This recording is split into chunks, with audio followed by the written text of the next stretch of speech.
स्वागत है हमारे महाभारत धर्म ज्ञान चैनल में। मित्रों, पूर्व में हमने 41वें अध्याय की कथा सुनाई थी और उसमें कथा सुनाया था कि परीक्षित को श्राप कैसे मिला। यह कथा हमने आपको सुनाई थी। अब पुनः आगे के इस वीडियो में हम आपको कथा सुनाएंगे कि शमी का अपने पुत्र को समझाना और गौरमुख को राजा परीक्षित के पास भेजना, राजा द्वारा आत्मरक्षा की व्यवस्था तथा तक्षक नाग और कश्यप की बातचीत इत्यादि कथाएं हम आपको सुनाएंगे। आप लोग श्रवण करिए और चैनल सब्सक्राइब करिए, वीडियो लाइक करिए, शेयर करिए। शृंग्युवाच यद्येतत् साहसं तात यदि वा दुष्कृतं कृतं प्रियं वाप्यप्रियं वा ते वा गुप्ता नमसा भवेत्। शृंगी बोला, तात यदि यह साहस है अथवा यदि मेरे द्वारा दुष्कर्म हो गया है तो हो जाए। आपको यह प्रिय लगे या अप्रिय, किंतु मैंने तो बात कह दी है, वह झूठी नहीं हो सकती।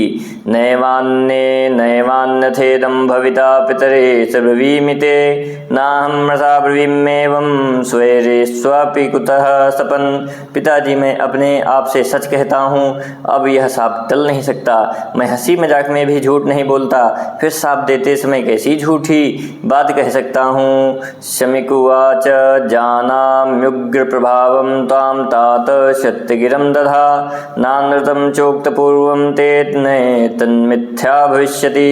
शमिक ने कहा, बेटा, मैं जानता हूँ तुम्हारा प्रभाव उग्र है, तुम बड़े सत्यवादी हो, तुमने पहले भी कभी झूठी बात नहीं कही है, अतः यह साप मिथ्या नहीं होगा।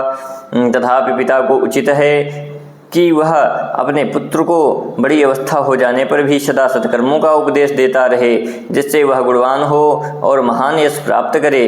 फिर तुम्हें उपदेश देने की तो बात ही क्या है, तुम तो अभी बालक ही हो। तुमने सदा तपस्या के द्वारा अपने को दिव्य शक्ति से संपन्न किया है। जो योग जनित ऐश्वर्य से संपन्न हैं, ऐसे प्रभावशाली तेजस्वी पुरुषों का भी क्रोध अधिक बढ़ जाता है।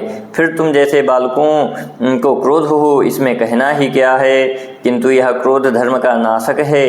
इसलिए धर्मात्माओं में श्रेष्ठ पुत्र तुम्हारे बचपन और दुस्साहसपूर्ण कार्य को देखकर मैं तुम्हें कुछ काल तक उपदेश देने की आवश्यकता समझता हूँ। तुम मन और इंद्रियों के निग्रह में तत्पर होकर जंगली कंदमूल फल का आहार करते हुए इस क्रोध को मिटाकर उत्तम आचरण करो। ऐसा करने से तुम्हारे धर्म की हानि नहीं होगी। क्रोध प्रयत्नशील साधकों को अत्यंत दुख से उपार्जित धर्म का नाश कर देता है। फिर धर्महीन मनुष्यों को अभीष्ट गति नहीं मिलती। सम मनोनिग्रह ही क्षमाशील साधकों को सिद्धि की प्राप्त कराने वाला है। जिनमें क्षमा है उन्हीं के लिए यह लोक और परलोक दोनों कल्याणकारक हैं। इसलिए तुम सदा इंद्रियों को वश में रखते हुए क्षमाशील बनो। क्षमा से ही ब्रह्मा जी के निकटवर्ती लोकों में जा सकोगे। तात, मैं तो शांति धारण करके अब जो कुछ किया जा सकता है वह करूँगा। राजा के पास यह संदेश भेजूँगा कि राजन, तुम्हारे द्वारा मुझे जो तिरस्कार प्राप्त हुआ है उसे देखकर अमरस में भरे हुए मेरे अल्पबुद्धि एवं मूढ़ पुत्र ने तुम्हें श्राप दे दिया है। सौतिर्वाच एवमादिश्य शिष्यं सा प्रेषयामास सुव्रतः परीक्षिते नृपते दयापन्नो महातपाः। उग्र श्रवाजी कहते हैं, उत्तम व्रत का पालन करने वाले दयालु और महातपस्वी शमिक मुनि ने अपने गौरमुख नाम वाले एकाग्रचित्त एवं शीलवान शिष्य को इस प्रकार आदेश दे कुशल प्रश्नकार एवं वृत्तांत का संदेश देकर राजा परीक्षित के पास भेजा। गौरमुख वहां से शीघ्र कुरुकुल की वृद्धि करने वाले महाराज परीक्षित के पास चला गया।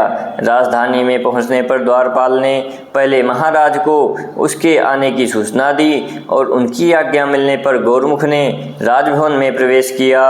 महाराज परीक्षित ने उस समय गौरमुख ब्राह्मण का बड़ा तिरस्कार किया। जब उसने विश्राम कर लिया तब शमिक के कहे हुए घोर वचनों को महाराज परीक्षित ने उस समय गौरमुख ब्राह्मण का बड़ा सत्कार किया।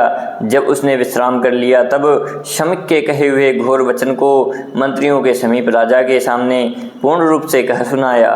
गौरमुखुवाच शमीको नाम राजेन्द्र वर्तते विषयतो ऋषिः परं धर्मात्मा दान्तः शान्तो महातपाः तस्य त्वया नरव्याघ्र सर्पः प्रयणैर्वियोजितः अवसक्तो धनुष्कोट्टस्कन्धे मौनान्वितस्य च क्षान्तवास्तं तत्कर्म पुत्रस्तस्य न चक्षमे।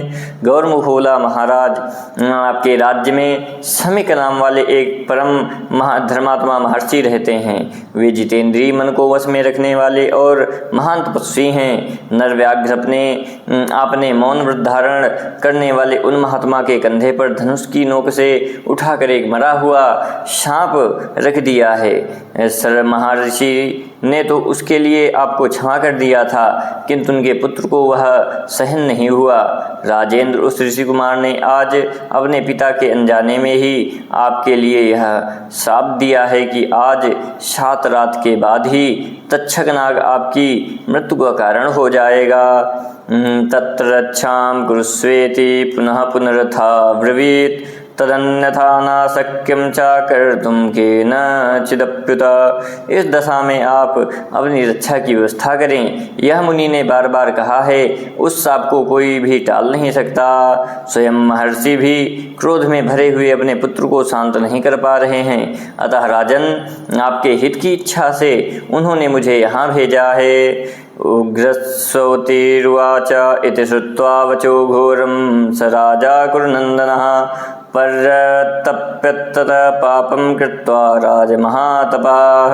उग्रश्रवाजी कहते हैं, यह घोर वचन सुनकर कुरुनंदन राजा परीक्षित मुनि का अपराध करने के कारण मन ही मन संतप्त हो उठे। वे श्रेष्ठ महर्षि उस समय वन में मौन का व्रत पालन कर रहे थे। यह सुनकर राजा परीक्षित का मन और भी शोक एवं संताप में डूब गया। शमीक मुनि की दयालुता और अपने द्वारा उनके प्रति किए हुए उस अपराध का विचार करके वे अधिकाधिक संतप्त होने लगे।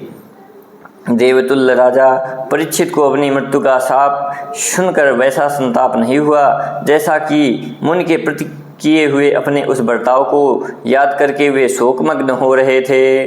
तदनंतर राजा ने यह संदेश देकर उस समय गौरमुख को विदा किया कि भगवान शमीक मुनि यहाँ पधार कर पुनः मुझ पर कृपा करें। गौरमुख के चले जाने पर राजा ने उद्विग्न चित्त हो मंत्रियों के साथ गुप्त मंत्रणा की। मंत्र तत्व के ज्ञाता महाराज ने मंत्रियों से सलाह करके एक ऊंचा महल बनवाया, जिसमें एक ही खंभा लगा था। वह भवन सब ओर से सुरक्षित था। राजा ने वहां रक्षा के लिए आवश्यक प्रबंध किया। उन्होंने सब प्रकार की औषधियां जुटा लीं और वैद्यों तथा मंत्र सिद्ध ब्राह्मणों को सब ओर नियुक्त कर दिया। वहीं रहकर वे धर्मज्ञ नरेश सब ओर से सुरक्षित हो मंत्रियों के साथ संपूर्ण राज्य कार्य की व्यवस्था करने लगे। नाचैनं कच्चिद्दारुणं लभते राजसत्तमं वातोऽपि निश्चरस्तत्र प्रवेशे विनिर्वार्यते। उस समय महल में बैठे हुए महाराज से कोई भी मिलने नहीं आ पाता था। वायु को भी वहां से निकल जाने पर पुनः प्रवेश के समय रोका जाता था। 7वां दिन आने पर मंत्र शास्त्र के ज्ञाता दुर्श्रेष्ठ कश्यप राज की चिकित्सा करने के लिए आ रहे थे। उन्होंने सुन रखा था कि भूप शिरोमणि परीक्षित को आज नागों में श्रेष्ठ तक्षक यमलोक पहुंचा देगा।